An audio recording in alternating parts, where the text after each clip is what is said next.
Welcome back ناظرین، bulletin کا آغاز کریں اور آپ کو بتائیں کہ افغانستان سے آپریٹ ہونے والے دہشت گردوں کو کھلی چھٹی حاصل ہے۔ ان دہشت گردوں نے ہمارے شہریوں، افواج پاکستان کے جوانوں اور افسران، پولیس اہلکاروں اور دیگر قانون نافذ کرنے والے اداروں کے اہلکاروں کو شہید کیا۔ حالیہ واقعات سے صبر کا پیمانہ لبریز ہو گیا ہے۔ وزیر اعظم شہباز شریف نے وفاقی کابینہ سے خطاب کرتے ہوئے کہا کہ ہم نے افغان حکومت کو سمجھانے کی بھرپور کوشش کی، وہاں بسنے والے لوگ ہمارے بہن بھائی ہیں، ہم افغانستان کے ساتھ 2000 کلومیٹر کا بارڈر شیئر کرتے ہیں۔ شہباز شریف نے مزید کہا کہ وزیر خارجہ اسحاق ڈار، وزیر دفاع خواجہ آصف اور دیگر لوگ کابل گئے، انہیں بتایا گیا کہ ہم ہمسایہ ملک ہیں، ہمیں قیامت تک ساتھ رہنا ہے، یہ ہمارے اوپر ہے کہ ہم نے ساتھ کیسے رہنا ہے، پرامن رہیں گے تو دونوں ملک ترقی کر سکیں گے۔ وزیر اعظم کا کہنا تھا کہ ہماری کوششوں کے باوجود کوئی حل نہیں نکل سکا۔ جب یہ حملہ ہو رہا تھا، افغان وزیر خارجہ اس وقت بھارت میں موجود تھے، ہمیں مجبوراً انہیں جواب دینا پڑا۔ افغان حکومت نے اس وقت کہا کہ ہم سیز فائر چاہتے ہیں، جس پر ہم نے 48 گھنٹے کے لیے سیز فائر کیا۔ اگر افغان حکام ہماری جائز شرائط پر بات چیت کرنا چاہتے ہیں تو ہم تیار ہیں، اب گیند ان کے کورٹ میں ہے، اگر وہ سنجیدہ ہیں تو بات کے لیے آگے بڑھیں۔ تو دوسری جانب وفاقی کابینہ نے دہشت گردی کی ہر شکل کو جڑ سے اکھاڑ پھینکنے کے عزم کا اعادہ کر لیا۔ وزیر اعظم شہباز شریف کی زیر صدارت کابینہ کا اجلاس ہوا، جس کے دوران قومی اور عالمی امور پر تفصیلی غور کیا گیا۔ ذرائع کے مطابق اجلاس میں وزیر اعظم نے بیرونی دوروں، ملاقاتوں اور علاقائی صورتحال پر کابینہ کو اعتماد میں لیا، جبکہ داخلی حالات، سیکورٹی چیلنجز اور بین الاقوامی سطح پر پاکستان کی سفارتی کامیابیوں سے بھی آگاہ کیا۔ ذرائع کا کہنا ہے کابینہ اجلاس میں افغانستان سے فتنۃ الہندوستان کی شرنگیزیوں، خوارج کی کارروائیوں کا جائزہ لیا گیا۔ کابینہ نے دہشت گردی کے خلاف جنگ میں شہید افواج پاکستان کے جوانوں کو خراج عقیدت پیش کیا اور شہداء کے اہل خانہ سے مکمل یکجہتی کا اظہار کیا، جبکہ کابینہ ارکان نے دہشت گردی کی ہر شکل کو جڑ سے اکھاڑ پھینکنے کے عزم کا بھی اعادہ کیا۔ ذرائع کے مطابق وفاقی کابینہ کے اجلاس میں بین الحکومتی تجارتی معاملات سے متعلق کابینہ کمیٹی کے فیصلوں کی توثیق کی گئی۔ اوورسیز امپلائمنٹ اور ٹیکنیکل ووکیشنل ایجوکیشن ٹریننگ کے ایجنڈے پر بھی غور کیا گیا، جبکہ قانون سازی سے متعلق کیسز پر کابینہ کمیٹی کے 3 اجلاسوں کے فیصلوں کی توثیق کی گئی۔ دوسری جانب نائب وزیر اعظم و وزیر خارجہ اسحاق ڈار کو سعودی ہم منصب کا ٹیلی فون خطے کی صورتحال اور حالیہ پیش رفت پر تبادلہ خیال کیا گیا۔ وزارت خارجہ کے مطابق شہزادہ فیصل بن فرحان نے خطے میں امن و سلامتی کے لیے پاکستان کے عزم کو سراہا اور استحکام کے لیے مشترکہ کوششوں کی اہمیت پر زور دیا۔ نائب وزیر اعظم و وزیر خارجہ نے مملکت سعودی عرب کی مسلسل حمایت پر شکریہ ادا کیا اور اس عزم کا اعادہ بھی کیا کہ پاکستان سعودی عرب کے ساتھ علاقائی اور بین الاقوامی معاملات پر تعاون کو مزید مضبوط بنانے کے لیے قریبی رابطہ رکھے گا۔ وزیر داخلہ محسن نقوی سے امریکہ کی قائم مقام سفیر نیٹلی بیکر نے اہم ملاقات کی، جس میں پاک امریکہ تعلقات اور مختلف شعبوں میں تعاون کے فروغ پر تبادلہ خیال ہوا۔ وزیر داخلہ نے غزہ معاہدے پر امریکی صدر ڈونلڈ ٹرمپ کی مخلصانہ کاوشوں کو سراہا۔ محسن نقوی نے کہا مشرق وسطی میں پائیدار امن کا کریڈٹ صرف ٹرمپ کو جاتا ہے اور پاکستان دہشت گردی کے خلاف جنگ میں فرنٹ لائن اسٹیٹ ہے۔ پاکستان نے دنیا کو دہشت گردی سے محفوظ رکھنے کی جنگ کی بھاری قیمت ادا کی اور ابھی بھی کر رہا ہے۔ نیٹلی بیکر نے کہا کہ دہشت گردی کے خلاف جنگ میں پاکستان کی قربانیوں کی قدر کرتے ہیں اور پاکستان کے ساتھ اپنا تعاون جاری رکھیں گے۔ فتنہ الخوارج کی سیز فائر کا فائدہ اٹھا کر دراندازی کی کوشش، سیکیورٹی فورسز کی مہمت میں کامیاب کارروائی، 50 دہشت گرد ہلاک کر دیے گئے، متعدد خوارج زخمی۔ ISPR کے مطابق آپریشن خفیہ معلومات کی بنیاد پر کیا گیا۔ ہلاک خوارج پاکستان میں دہشت گردانہ کارروائیاں کرنے آئے تھے۔ پاک فوج نے علاقے کو گھیرے میں لے لیا۔ دہشت گردوں کے خاتمے کے لیے مکمل کلیئرنس آپریشن جاری ہے۔ اس سے قبل 13 سے 15 اکتوبر 2025 کے دوران خیبر پختونخوا کے مختلف علاقوں میں سیکیورٹی فورسز کے ساتھ جھڑپوں میں بھارتی ایجنسیوں کے زیر اثر دہشت گرد تنظیم الخوارج سے تعلق رکھنے والے 34 دہشت گرد مارے گئے تھے۔ فورسز نے شمالی وزیرستان کے علاقے اسپن واہ میں خفیہ معلومات کی بنیاد پر آپریشن کیا۔ شدید فائرنگ کے تبادلے میں 18 دہشت گرد ہلاک کر دیے گئے۔ ISPR کا کہنا تھا کہ ایک اور انٹیلیجنس بیسڈ آپریشن جنوبی وزیرستان میں کیا گیا، جہاں فائرنگ کے تبادلے کے دوران 8 دہشت گرد مارے گئے، جبکہ تیسری جھڑپ ضلع بنو میں ہوئی، جہاں سیکیورٹی فورسز نے مزید 8 دہشت گردوں کو ہلاک کر دیا۔ افغانستان میں فتنہ الخوارج اور القاعدہ کی موجودگی کے ناقابل تردید شواہد منظر عام پر آ گئے۔ اقوام متحدہ کی سیکورٹی کونسل کو پیش کی گئی تازہ ترین رپورٹ میں یہ انکشاف کیا گیا کہ افغانستان میں القاعدہ، فتنہ الخوارج اور دیگر عالمی دہشت گرد گروہوں کی موجودگی کے ناقابل تردید شواہد موجود ہیں۔ رپورٹ میں دہشت گرد عناصر کو نہ صرف افغانستان بلکہ وسطی ایشیا اور دیگر ممالک کی سلامتی کے لیے بھی سنگین خطرہ قرار دیا گیا۔ اقوام متحدہ کی تجزیاتی معاونت پابندیوں کی نگرانی ٹیم نے اپنی 36ویں رپورٹ 24 جولائی 2025 کو سیکیورٹی کونسل میں جمع کرائی تھی، جس میں افغانستان میں جاری خطرناک سرگرمیوں کی تفصیلات فراہم کی گئی ہیں۔ القاعدہ کی افغانستان میں موجودگی کا تعلق زیادہ تر عرب نژاد جنگجوؤں سے بتایا گیا ہے۔ یہ وہی جنگجو ہیں جو ماضی میں طالبان کے ساتھ مل کر امریکی اور نیٹو فورسز کے خلاف جنگ کرتے رہے۔ جنگجو افغانستان کے مختلف صوبوں میں پھیلے ہوئے ہیں، جن میں غزنی، ہلمند، قندھار، کنر، ارزگان اور زابل شامل ہے۔ رپورٹ میں انکشاف کیا کہ افغانستان میں القاعدہ سے منسلک تربیتی مراکز بھی موجود ہیں، جہاں دہشت گردوں کو جدید تربیت دی جا رہی ہے، اور ان نئے تربیتی مراکز میں القاعدہ، تحریک طالبان پاکستان، فتنہ الخوارج کے دہشت گردوں کو عسکری اور نظریاتی تربیت دی جا رہی ہے۔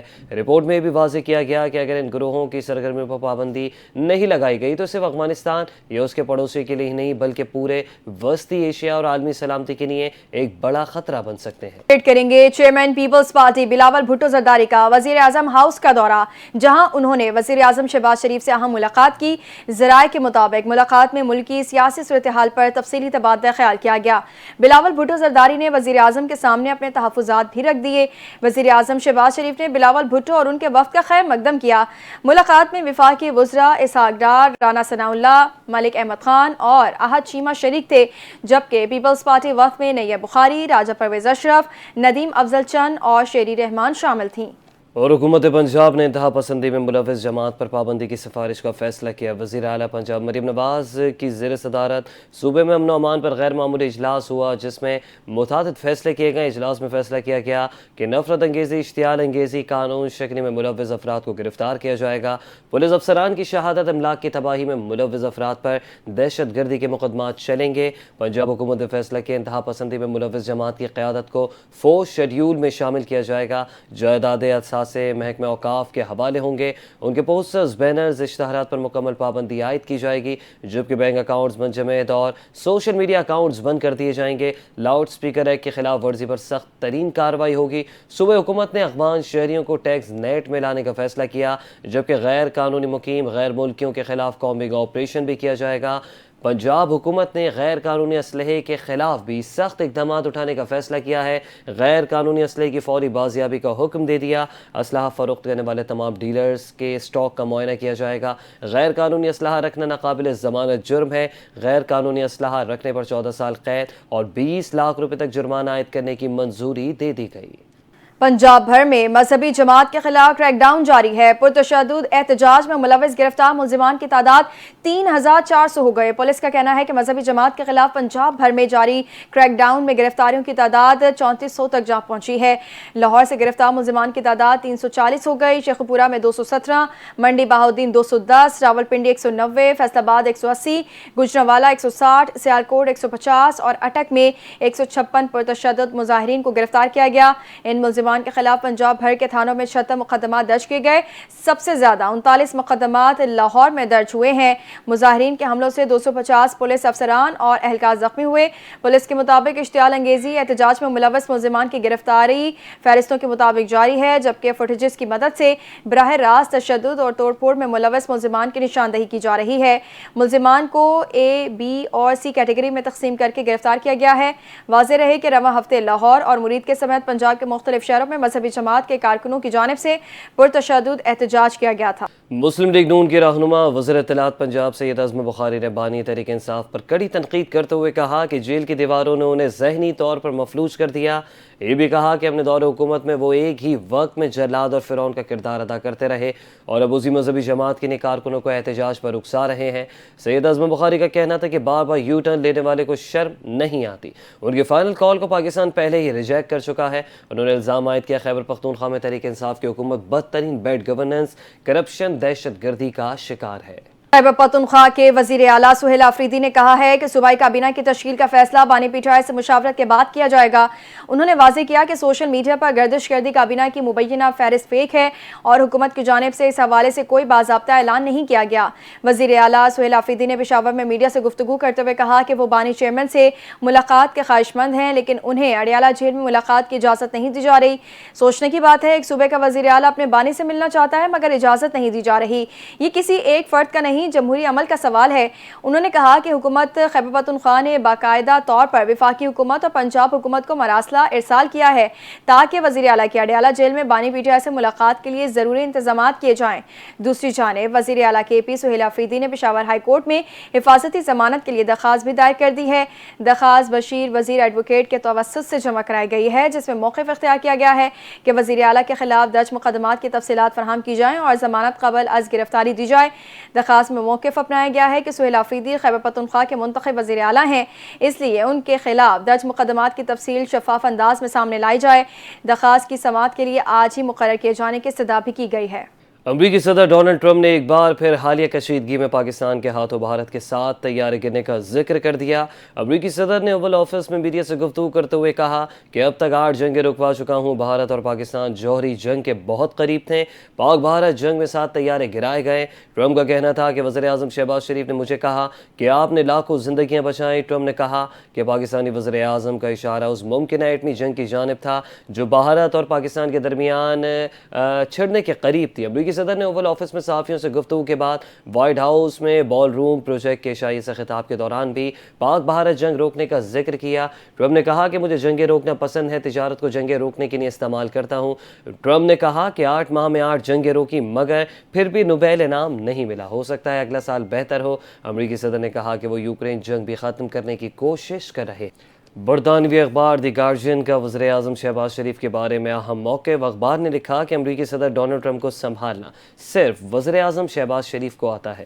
شرم الشیخ میں ٹرمپ نے کئی عالمی رہنماؤں کو زج کیا، طالبی وزیر اعظم کے حسن کی تعریف کی، برطانوی وزیر اعظم کو اشارہ دیا جیسے وہ انہیں گفتگو کے لیے بلا رہے ہیں، مگر پھر خود مائک سنبھال کر انہیں شرمندہ کر دیا۔ لیکن صرف واحد رہنما جنہیں معلوم تھا کہ ٹرمپ کو کیسے سنبھالنا ہے وہ پاکستان کے وزیر اعظم شہباز شریف تھے۔ دی گارجین نے اپنی رپورٹ میں لکھا شہباز شریف نے صدر ٹرمپ کی بہت زیادہ تعریف کی۔ ایک موقع پر ٹرمپ نے اسٹیج کی جانب واپس آنا چاہا تو شہباز شریف نے انہیں روک دیا اور اپنی تقریر کا سلسلہ جاری رکھا۔ گارجین کے مطابق ٹرمپ اس تقریب میں 2 گھنٹے سے زیادہ تاخیر سے پہنچے۔ پہلے انہوں نے UAE کے نائب صدر شیخ منصور بن زاید سے ملاقات پر ان کی جانب اشارہ کرتے ہوئے کہا کہ ان کے پاس بہت سا کیش ہے۔ پھر اطالوی وزیر اعظم جارج میلونی کے حسن کی تعریف کی۔ ہنگری کے صدر وکٹر اوربان کے بارے میں کہا کہ انہیں بہت سے لوگ پسند نہیں کرتے مگر میں انہیں پسند کرتا ہوں اور اہمیت بھی صرف میری ہی ہے۔ اپڈیٹ کریں گے سپریم کورٹ کراچی رجسٹری میں آج میئر کراچی مرتضی وہاب نے پارکس کے کمرشل استعمال سے متعلق سندھ ہائی کورٹ کے فیصلے کے خلاف اپیل دائر کر دی ہے۔ اس حوالے سے مزید تفصیلات جانتے ہیں اپنے نمائندے ذیشان ملک سے۔ جی ذیشان، کیا تفصیلات ہے، بتائیے گا۔ جی بالکل، سپریم کورٹ کراچی رجسٹری میں آج میئر کراچی مرتضی وہاب اور ڈائریکٹر پارکس کی جانب سے جو ہے وہ ایک اپیل جمع کرائی گئی ہے سندھ ہائی کورٹ کے فیصلے کے خلاف۔ دائر درخواست میں یہ موقف اپنایا گیا ہے کہ رفائی پلاٹوں پر عوامی سہولیات کے عوض رقم وصول کرنا کمرشل سرگرمی کے زمرے میں نہیں آتا ہے۔ درخواست میں استدعا کی گئی ہے کہ سندھ ہائی کورٹ کے فیصلے کو فوری طور پر معطل کیا جائے۔ واضح ہے کہ گزشتہ ماہ سندھ ہائی کورٹ نے پارکس کے کمرشل استعمال کو غیر قانونی قرار دیتے ہوئے بلدیہ عظمیٰ کراچی کے پبلک پرائیویٹ پارٹنرشپ معاہدے پر بھی کالعدم قرار دے دیے تھے۔ درخواست میں opposition leader and city council Saifuddin advocate اور جماعت اسلامی کے 9 ٹاؤن چیئرمینز کو بھی فریق بنایا گیا ہے۔ اگست میں انہی فریقین کی جانب سے پارکوں کو کمرشل استعمال کے خلاف درخواست دائر کی گئی تھی، جس کے بعد مختلف ٹاؤنز میں پارکس میں سرگرمیوں پر پابندی کے نوٹسز بھی جاری کیے گئے تھے۔ تاحال ہائی کورٹ کے فیصلے کے باوجود بلدیہ عظمیٰ کراچی کے ماتحت شہر کے 9 بڑے پارکوں میں کمرشل سرگرمیاں بھی جاری ہیں۔ تاہم اس حوالے سے اپیل جو ہے وہ دائر کر دی گئی ہے۔ جی ٹھیک ہے، جی بہت شکریہ ذیشان تفصیلات سے آگاہ کرنے کے لیے۔ اور شہر قائد میں جرائم پیشہ افراد کے خلاف کارروائیاں جاری ہیں۔ مختلف علاقوں میں SIU سعید آباد اور سٹی زون پولیس کی مختلف کارروائیوں میں 10 ملزمان کو گرفتار کر لیا۔ تفصیلات اس رپورٹ میں دیکھیں۔ SIU پولیس نے گلستان جوہر اور کورنگی میں کارروائی کے دوران 5 ملزمان کو گرفتار کر لیا۔ ملزمان کے قبضے سے اسلحہ اور مسروقہ موٹر سائیکل برآمد کر لی۔ ادھر سعید آباد پولیس نے موٹر سائیکل گینگ کے 3 رکنی ملزمان کو گرفتار کیا۔ ملزمان اسٹریٹ کرائم کی وارداتوں میں مطلوب تھے۔ لیاری کے علاقے میں کارروائی کے دوران بدنام زمانہ ملزمان بلال اور حارث کو گرفتار کیا۔ ملزمان کے خلاف متعدد تھانوں میں مقدمات درج ہیں۔ ادھر سراب بورڈ کے عطائی ڈاکٹر نے ایک نوجوان کی جان لے لی۔ ورثہ نے الزام عائد کیا کہ 22 سالہ مجاہد بخار میں مبتلا تھا۔ گزشتہ روز نور خان گوڈ میں کلینک میں لے گئے، ڈاکٹر نے دوا دی اور ڈرپ لگائی۔ ایک انجیکشن لگایا تو مجاہد کو گل لے آئے، انجیکشن کی جگہ پھول گئی اور آج صبح 6 بجے مجاہد دم توڑ گیا۔ مجاہد غیر شادی شدہ اور اس کا بھائی تعلق شکارپور سے تھا۔